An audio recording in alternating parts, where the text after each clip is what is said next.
ప్రతి మీడియా హౌస్కి పంపించడం జరుగుతుంది. ఇప్పుడే నేను deputy chief election commission Sharma గారితో ఫోన్లో మాట్లాడాను. నా మిత్రులు ఆయన ఢాకా బంగ్లాదేశ్లో ఉన్నారు. ఆయన చీఫ్ ఎలక్షన్ గారికి ఇన్స్ట్రక్షన్స్ ఇచ్చినప్పటికీ నన్ను కలకుండా లోకల్ అఫీషియల్, ఆయన పేరు అడిగితే చెప్పడు, చీఫ్ ఎలక్షన్ కమిషన్ నన్ను కలకుండా నన్ను బ్లాక్ చేస్తున్నారు. ఇంతకంటే అవినీతి పట్టపగలు ఎక్కడైనా ఉంటుందా? నేను ప్రజాశాంతి పార్టీ ప్రెసిడెంట్ని. Chief election commissioner Rajiv Kumar garu అనేక సార్లు నన్ను కలవడం జరిగింది. ఎంటైర్ ఎలక్షన్ కమిషన్ నన్ను కలవడం జరిగింది. మరి నేను ఇస్తున్న కంప్లైంట్లో తప్పే ఉంది? అందరు పార్టీల్ని, ఊరు పేరు లేని పార్టీ చూశారు కదా, షర్మిల వైఎస్ఆర్టీపీ పార్టీకి సింబల్ ఇచ్చారు తెలంగాణలో. ఆవిడ పోటీ చేయలేదు, పార్టీ విలీనమే చేసేసింది. అలాంటిది మేము ప్రజాశాంతి పార్టీ తరపున పోటీ చేస్తున్నాం. పవన్ కళ్యాణ్ కంటే షర్మిల కంటే ఎక్కువ ఓట్లు మీరు తెలంగాణలో మనకు రావడం మీరు చూశారు. ఇప్పుడు ఆంధ్రప్రదేశ్ ఎలక్షన్లో మనల్ని పోటీ చేయడానికి అవకాశం ఇవ్వకుండా జరుగుతున్న కుట్ర పప్పులు ఉడకో. ఎందుకు? ఆల్రెడీ ఎలక్షన్ కమిషన్ విషయం మీద మేము కంప్లైంట్ చేసాం. హైకోర్టులో ఫేవరబుల్ రూలింగ్ వచ్చింది. ఈసారి ముందే కంప్లైంట్ చేయమన్నారనే ఇన్ రైటింగ్ నా ఒంట్లో బాగోపోయినా విశాఖపట్నం నుంచి రాత్రి 10 గంటలకు విజయవాడ చేరుకున్నాను. ఇదే రుజువు. మీడియా ఉంటుండగా అందరూ ఎలక్షన్ కమిషన్ క్వశ్చన్ చేయండి. Doctor KA Paul Praja Shanti party ప్రెసిడెంట్ని, ఎందుకు ఎలక్షన్ కమిషన్ స్టాఫ్ కలవడం లేదు? ఎలక్షన్ కమిషన్ కలవడం లేదు. నేను అడుగుతుంది ఏంటి? మాకు ఎలక్షన్స్ మార్చిలో వద్దు, లాస్ట్ ఫేజ్లో పెట్టండి, చివరి ఫేజ్లో తప్ప. కోవిడ్ ఎక్కువ అవుతుంది. 10th ఇంటర్మీడియట్ ఎగ్జామ్స్ తర్వాత, డిగ్రీ ఎగ్జామ్స్ తర్వాత పెట్టండి. 2, 3 ఎలక్షన్ అయిపోగానే 40 రోజులు లాస్ట్ టైం ఉన్నట్టు కౌంటింగ్కి టైం ఇవ్వకుండా ఎలక్షన్ అవ్వగానే ఓట్లు లెక్కించండి. ఈ 3 డిమాండ్లు నేను చేస్తున్నాను. ఇందులో తప్పని ఎవరైనా పట్టగలరా? చెప్పగలరా? చూసుకోండి, 2 కులాలే నడుపుతాయట మనల్ని. అందుకనే పవన్ కళ్యాణ్ చంద్రబాబు నాయుడుతో ఉంటే పర్వాలేదు, welcome. Chief election commission welcome. అంటే వాళ్ళు ఏం చెప్తే అదే జరుగుతుంది అనమాట. ఇది 2 కులాలైనా నడిపేది మనల్ని? 2 కుటుంబాలైనా మనల్ని నడిపేది?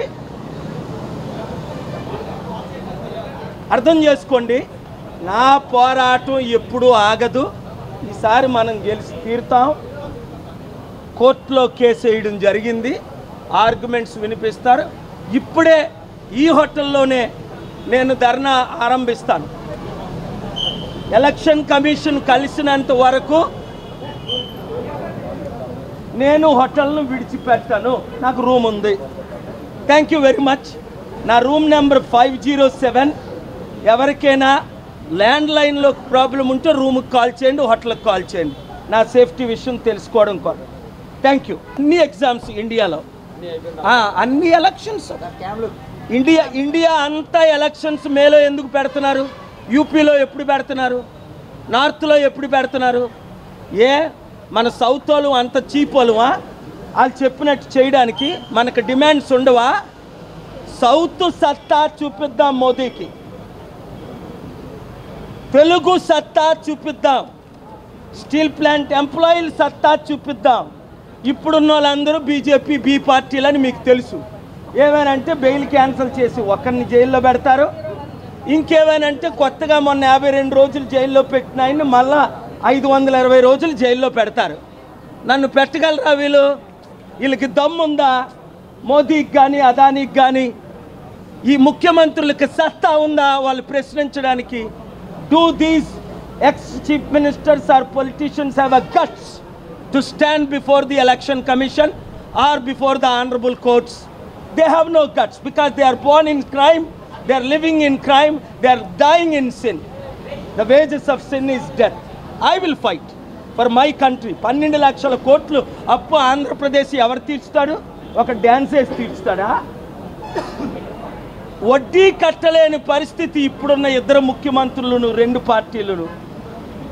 ఆదాయం 1,50,000 కోట్లయితే ఖర్చు 3 లక్షల కోట్లు. మీకు ఎలా శాలరీలు ఇస్తారు? అంగన్వాడీ 1,04,000 మంది ప్రాణాలు పోగొట్టుకొని వారేమో అమరణ నిరాహార దీక్ష కొందరు చేస్తుంటే వాళ్ళ మీద దాడులా? ఎవరు అడుగుతారు వీళ్ళ కొరకు? రైతుల కొరకు ఎవరు నిలబడతారు? నిరుద్యోగుల కొరకు ఎవరు నిలబడతారు? జాబు రావాలంటే బాబు రావాలి. మొన్నటిదాకా నువ్వే కదా ముఖ్యమంత్రివి. ఎక్కడ తెచ్చావు జాబులు?